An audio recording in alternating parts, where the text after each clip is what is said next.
တင်းတွေမှာအကုန်ကြည့်လိုက်လို့ရှိရင်တက်မတော်ကစတိုက်တာမရှိဘူးတက်မတော်ကတိုက်ခံရတာပဲရှိတယ်အမှတက်စခန်းနေတိုက်ခံရတယ်တက်စခန်းနေတိုက်ခံရတယ်ဆိုတာတချို့ကအားလုံးပါလို့ဆိုကြပါတော့ရုပ်ောက်ပွဲဟုတ်ကဲ့ဖြူရောနေရောအစိမ်းရောအကုန်ပေါ့နော်အဲ့တော့အခုရုပ်ောက်ပွဲကြတော့တကယ်အင်အားကြီးတဲ့ NLD ပါတီကပတ်ဝန်းမတင်နိုင်ဘူးမပါဘူးပေါ့နောက်ရှိပါသေး SNLD တို့ ANP တို့ပေါ့နော်အဲ့လိုဟာတွေမပါဘဲနဲ့ဒီရုပ်ောက်ပွဲကိုဖျက်ဆီးတဲ့အခါမျိုးမှာကျတော့ free and fair ဖြစ်မယ်လို့ထင်တယ်ဘယ်လိုနားလဲပါလဲfree and fair ဖြစ်ခြင်းမဖြစ်ခြင်းဟာဒီရွေးကောက်ပွဲဥပဒေအရဥပဒေနဲ့အညီဆောင်ရွက်ရင်ဒါ free and fair ဖြစ်တာပေါ့နော်ဖြစ်တာပေါ့သို့တော်လည်းခုနဘယ်သူပါလဲမပါလဲကြတော့ဒါ inclusivity နဲ့ဆိုင်တာပေါ့နော်အားလုံးပါဝင်လားမပါဝင်လားအဲ့ဒါကတော့ဟိုပေါ့ကျမတို့ပါတီဆိုရင်ဒါဥပမာပြောပြပါတော့ကျမတို့ပါတီဆို2019တုန်းကမှစတည်ထောင်လာတာအခုဆို6နှစ်ထဲပဲဝင်သေးတယ်ပေါ့နော်အဲ့လိုမျိုးပါတီလိုမျိုးတောင်မှကျမတို့ကဒီလိုပေါ့2023ခုနှစ်ဟိုပါပေါ့ရှင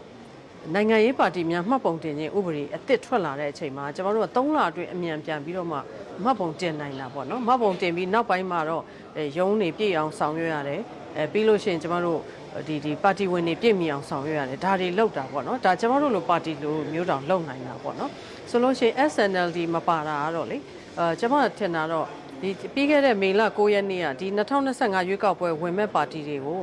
မေလ9ရက်နေ့နောက်ဆုံးထားပြီးမှတ်ပုံတင်ကြပါဆိုတဲ့အချိန်မှာ SNLD ကလည်းအစည်းအဝေးခေါ်တယ်လို့ကြားပါတယ်အစည်းအဝေးခေါ်ပြီးတော့မှသူတို့ကာယကံရှင်တွေကိုယ်တိုင်ကဒီရွေးကောက်ပွဲကိုဝင်ဖို့မဝင်ဖို့ဆုံးဖြတ်တာပေါ့နော်ဒါကာယကံရှင်တွေရဲ့သဘောထားဖြစ်ပါတယ်ရှင်အဲ့ဒါကတော့ SNLD ကိစ္စပေါ့နော် NLD လို့ပြောလို့ရှိရင်ကြတော့ NLD လို့ပြောလို့ရှိရင်နှစ်ပိုင်းစဉ်းစားရမှာကျမတို့ကလေဆိုလို့ရှိရင်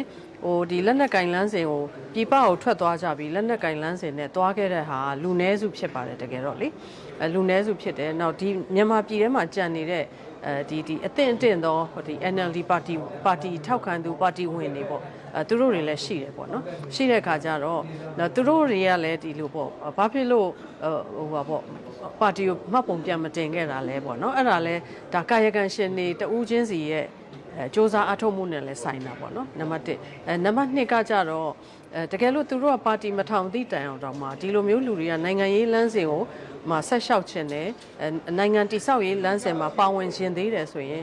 တခြားပါတီတွေမှာရွေးချယ်ပြီးဝင်လို့ရတယ်ပေါ့နော်ဆိုလို့ရှိရင်ကျမတို့ပါတီအနေနဲ့လည်းဘယ်သူပဲလာကျမတို့ဖိတ်ခေါ်ပါတယ်ရှင်ကျမတို့ပါတီအနေနဲ့လည်းဖိတ်ခေါ်ပါတယ်ဖိတ်ခေါ်ပြီးတော့မှဒါကျမလည်း NLD ကလာတဲ့သူဆိုတော့လေဒီနေ့ဆိုပြန်တွေ့တာဆိုကျမတို့ဥအောင်စိုးတို့ဒေါ်ဆန္ဒမင်းတို့ပြန်တွေ့တယ်ပေါ့နော်ပြန်တွေ့တော့တကယ်ကိုရင်းနီးလဲလဲပဲတယောက်နဲ့တယောက်ရှိကြပါတယ်ဆိုတော့ကျမအနေနဲ့ဖိတ်ခေါ်ပါတယ်ရှင်ဒီနိုင်ငံတိဆောက်ရေးမှာပါဝင်ခြင်းသေးတယ်ဆိုလို့ရှိရင်ဒီ NLD မှမဟုတ်ဘူးကျမတို့လိုပါတီမျိုးလဲပူးပေါင်းဆောင်ရွက်လို့ရပါတယ်ရှင်နောက်ဆုံးမျိုးတော့အာဆီယံပါပဲနိုင်ငံတကာကပြောတာပေါ့နော်ရုပ်ောက်ပွဲအရေးကြီးတယ်ဒါပေမဲ့ရုပ်ောက်ပွဲမစခင်မှာပြီးတော့ဖြစ်တဲ့အကြက်လေးတွေအကြက်ဖက်မှုတွေစစ်ပွဲတွေအရေးကြီးတယ်လို့ပြောတယ်အဲ့ဒါလက်တွေ့ကြိုင်လားဘယ်လိုပြမှာလဲဟိုပါပေါ့စစ်ပွဲအရင်ရဆိုတာလေစစ်ပွဲဆိုတာတစ်ဖက်တည်းတိုက်လို့မရအောင်ပေါ့နော်အခုချိန်ဆိုကျ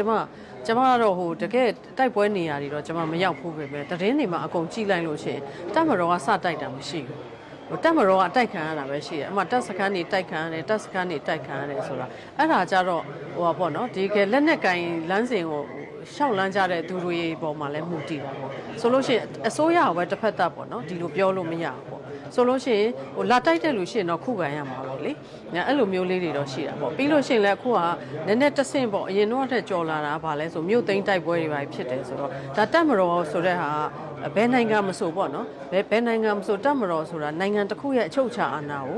ကာကွယ်စောင့်ရှောက်ရတဲ့အဖွဲ့အစည်းဖြစ်တဲ့အတွက်ဒီနိုင်ငံတော်လက်ထဲကနေလူယူသွားတဲ့ဒီမြို့တွေရွာတွေကိုလည်းပြန်ယူဖို့သူတို့မှတာဝန်ရှိပါတယ်ရှင်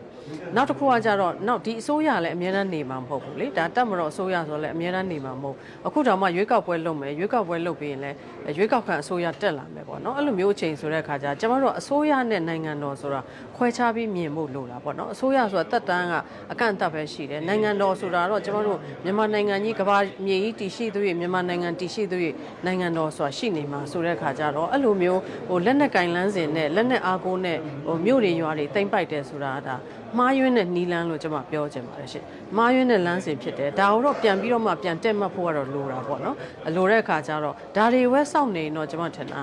မရနိုင်ပါဘူးဒါတွေကိုစောင့်နေလို့မရဘူးကျွန်တော်တို့ကရွေးကောက်ပွဲလုပ်တဲ့အချိန်တန်ပြီရွေးကောက်ပွဲလုပ်တဲ့နဲ့လုပ်ရမယ်ဖြစ်အောင်လုပ်ရမယ်ပြီးလို့ရှိရင်